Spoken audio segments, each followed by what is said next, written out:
What kind of pool should you build? This is a question that I get a lot, and if you're thinking about building a pool, a lot of times people don't know the pros and cons of the different kinds of pools, and so to keep this short, I'm going to just go over the three basic types of pools and then give you my opinions on what I like and don't like about them. Three different types of pools are vinyl pools, gunite pools, and fiberglass pools. Okay. We'll start off with gunite. Gunite is generally going to be the more expensive pool. Generally, roughly about $10,000 more than a vinyl pool in the Atlanta market. It may be different in your market, but that is going to be the most expensive pool. The cool thing about a gunite pool is that it's all made by hand. It's all customizable. So basically, it's called a gunite because they shoot the they use a gun to shoot the concrete up on the wall, but or at least originally they did. Now they've got shotcrete and all this other crazy stuff. But anyway, the gunite pool is all done in concrete by hand. So basically, if you want, you can have it any shape you want. You can add benches and shelves and tanning ledges and just all sorts of crazy stuff, and you can have it shaped exactly the way you want because it's all done by hand. Also, gunite has a lot of finishing options for the inside of the pool. The plaster options, which are covered more in detail in another video, but you have several different plaster finishes to choose from now. Everything from pebble to glass to marcite and just colored marcite and things like that. Everything above the water line, no matter what kind of pool you get, everything above the water line, from the pool deck up, your waterfalls and your squirters and your slides and caves and grottos and all that stuff, is all the same. It doesn't matter.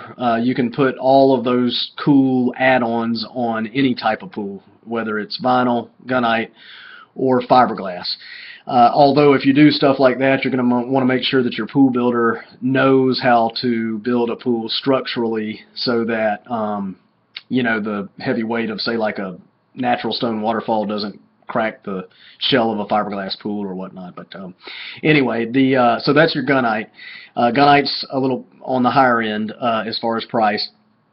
And then you have fiberglass pools. Fiberglass pools are basically looks like a big bathtub. It's a big fiberglass shell that is the pool, and it's brought in on an 18-wheeler, and they use a crane to lift it up, over your house and into the hole in the backyard. And the cool thing about fiberglass pools is that you can build the pool very quickly because the pool shell's already made and everything. So you can build the pool very quickly. Depending on your codes in your area, sometimes you can build the pool within 1 week. But if your inspectors are kind of slow and stuff like that, it's going to take longer. Fiberglass pools are not my choice, just simply because the price of the shells have gotten so high that they're getting pretty close to the same price point as gunite pools, and I just figure, if you're going to spend that much money, you might as well have a gunite pool that you can customize any way you want. So anyway, that's what I think about fiberglass. And then you have vinyl pools, which is a swimming pool that is made generally of 14-gauge galvanized steel walls or polymer walls, which is just a plastic wall basically. And then a vermiculite or poolcrete pool bottom with a vinyl pool liner that covers the inside of the pool, and that's what actually holds the water in and keeps the water from leaking out. Vinyl pools have come a long way in the last 20 years. They're able to do a lot of cool stuff with vinyl, pool kits now that they couldn't do 20 years ago. However, the public perception of vinyl pools is just now starting to change. So basically, you know, if you own a house that's a $500,000 house, you know, in a really nice neighborhood, or $1 million house or whatever, a vinyl pool may not be the best option for you. Simply not because the quality of the vinyl pool is any worse than the quality of a gunite pool. That's not it. It's just the public perception of it. And the reason that I say that is that I'm talking about your resale value on your house. People, if you go to sell your house and you've got a vinyl pool in the backyard of a $1 million house, some buyers may look at that as a negative thing, whereas they may look at a gunite pool as a positive thing. That's all I'm saying. And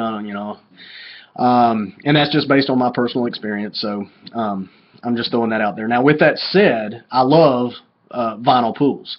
And vinyl pools are great. You can save roughly $10,000 on the basic kit for a vinyl pool, and then put that $10,000 towards some of the fun stuff like the water slides and the salt systems, or the drinkable pool water systems, or anything that you want to add on to the pool, onto the basic package of the pool. So those are the three things. That's just my thoughts on it.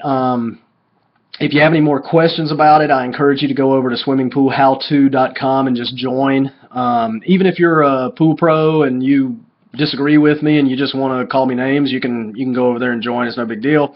It's free. I don't sell anything on the website, but it allows you to have access to me, and I'll do live chat once a week. So if you have specific questions, I get phone calls all the time from people that want to know about new pool construction, because they know that I don't build pools anymore. So I'm just going to give them the straight up truth, and because I'm not trying to sell them anything. So hopefully this video has been educational for you. Once again, if you have any questions for me or you want to comment, just go over to swimmingpoolhowto.com and let me know. Thanks.